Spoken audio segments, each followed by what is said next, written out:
ABC 13 did confirm this afternoon that the Texas House Democrats are going to come back to the state for a second special session.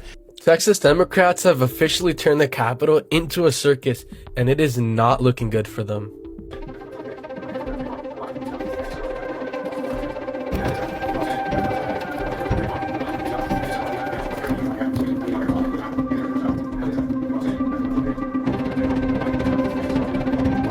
Whether the Republican Party wants to believe it or not, the reality of this is this immoral, racist antics that they are performing here today and across the country is not doing anything but waking up our base.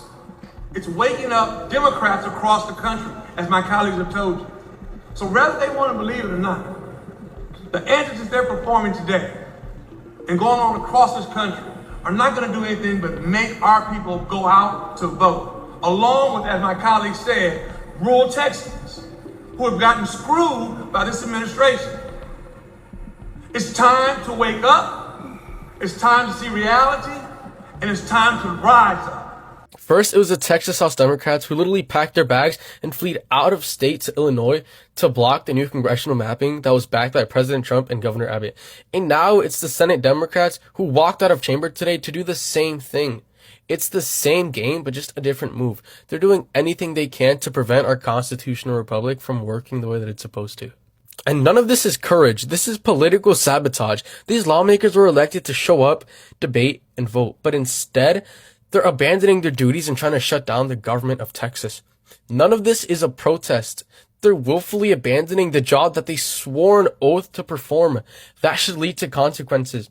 If you refuse to show up and block the process of our constitutional republic, you should be arrested and forced to come back. Public office isn't a part-time job where you can just walk out when you don't agree with the agenda. Texans deserve real leaders who properly fight in the chambers, not just walk out when they don't agree with anything. If you walk out of your job or flee the state to try to sabotage our constitutional republic, you should be arrested, fined, and possibly even removed from your job. It's time for the real grown-ups to be in charge. Well, breaking news, if you haven't heard, the Texas Democrats will be returning to Texas to finalize the vote, to draw up a new map. So Texas will gain 5 more seats. Gavin Newsom's press office had something to say today. Donald Taco Trump, this is the official Governor Newsom press office, Twitter. Donald Taco Trump, as many call him, missed the deadline. California will draw new, more beautiful maps. They will be historic as they will end the Trump presidency. Dems take back the House. Big press conference this week with powerful Dems and Gavin Newsom. Your favorite governor, that'll be devastating for MAGA. Thank you for your attention to this matter. Good night.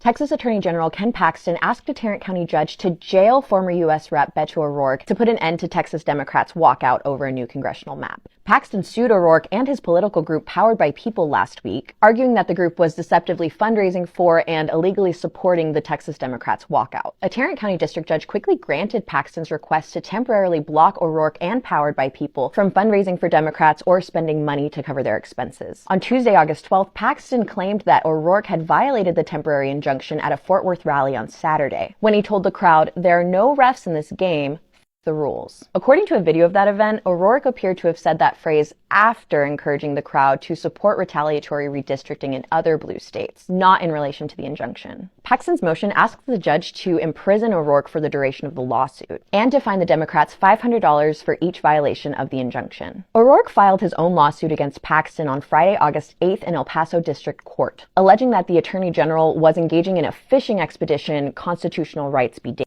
and asking the judge to block Paxton's investigation into the organization's practices.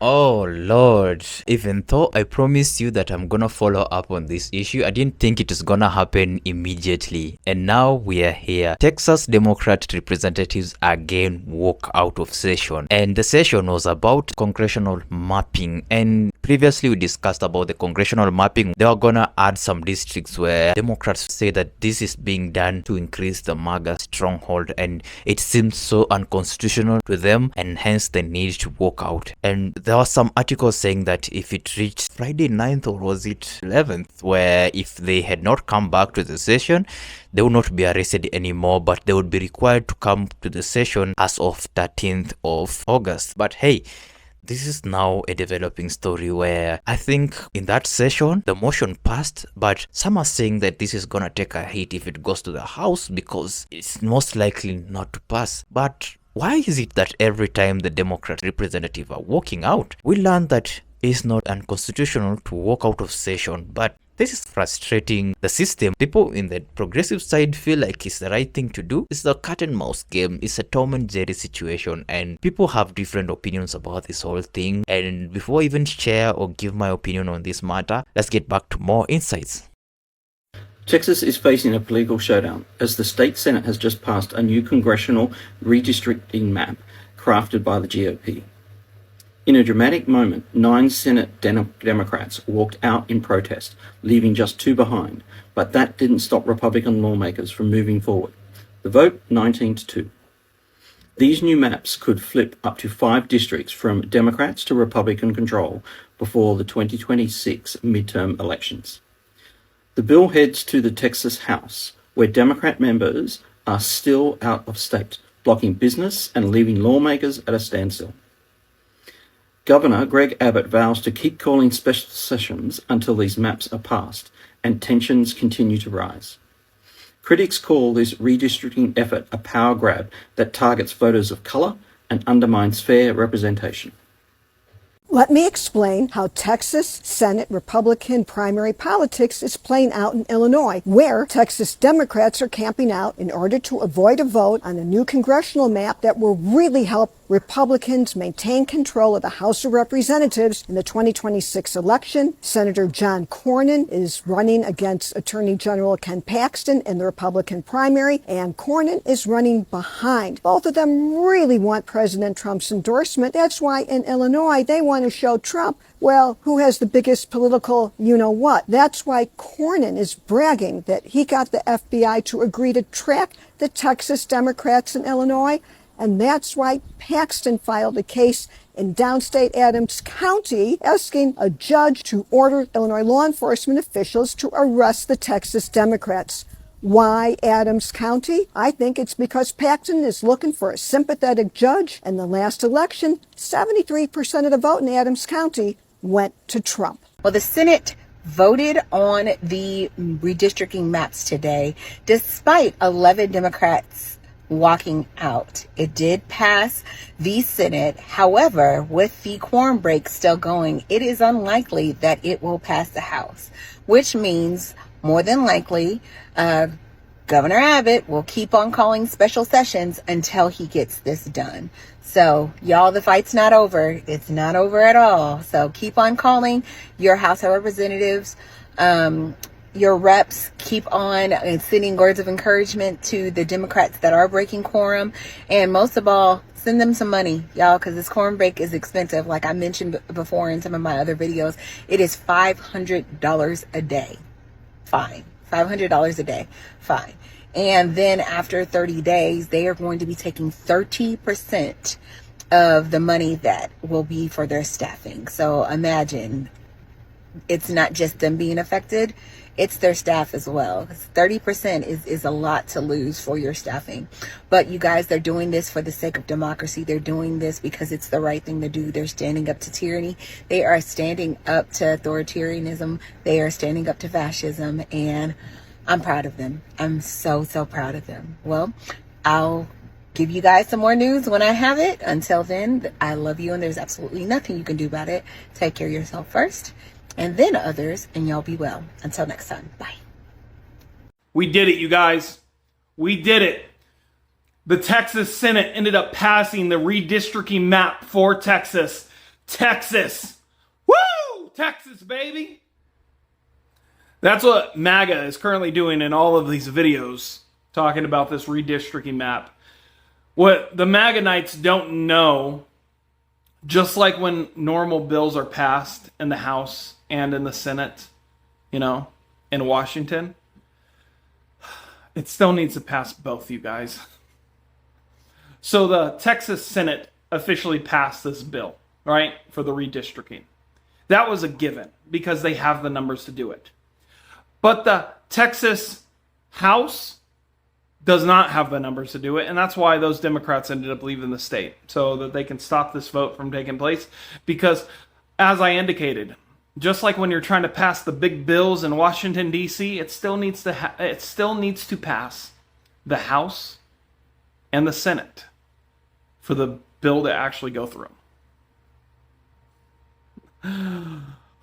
Just a little FYI for y'all. So Texas hasn't done anything. It still needs to pass the Texas House Committee. In life, there are mountains to climb, and this is one of those mountains that MAGA has to climb. Even though the motion was passed, like you've heard, it has to pass through the House, of which Democrats know how to play the numbers. Like, obviously, first they had to throw a signal, which is leaving the state or boycotting the sessions, and then it would give a signal that something is wrong. The previous days, we've had Governor Newsom trying to say that they want to withdraw their representation in Texas, just to try to put pressure on this event where these districts would majorly favor MAGA in a way. A lot has been said, and it has been really factual, really insightful. Also, it's a story that I would say I'm continuing to follow up because I don't even have much to say. I'm just following this because I'm shocked how a system can be frustrated by a minority, and also a majority, which is a minority in this context, is waiting to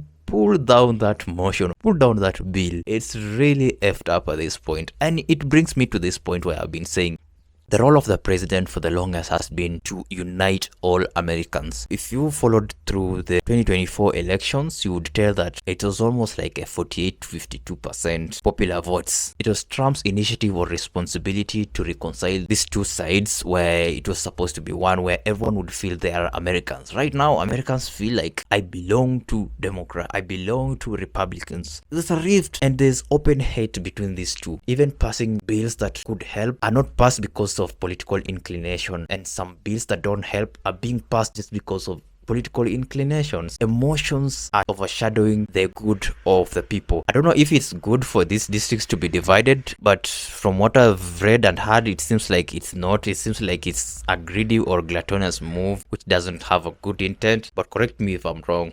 And also, it's more of like a Congress war between the Democrats and Republicans, where one wants to prove that they matter in this conversation, that they can pull the strings.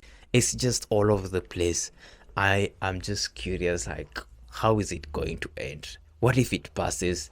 Does it mean that Texas is officially Republican? Does it mean that Democrats have lost the zeal to, seal Texas for the longest? Does it mean that the midterm elections are going to be hugely impacted by this move? Well, are the Democrats going to have legal consequences because of boycotting or walking out of these sessions? As of now, I really don't think so, even though previously they suggested like a $500 fine for every session they missed. I don't think if that is going to be upheld or those fines are going to impose to them. I'm sure there's going to be a third development on this matter, and if it comes so, we'll discuss this matter further. But hey guys, that's it for today. This is a point where now I leave it up to you to express your opinions or thoughts, or if you have insightful ideas for this conversation, please don't be shy to share in the comment section down there below. I would really encourage that. Also, don't forget to check the original creators, go onto their TikToks, follow, like their videos. For this channel, make sure you subscribe, turn on post notification, also smash the huge thumbs up button. Let me meet you in the next upload. Peace out.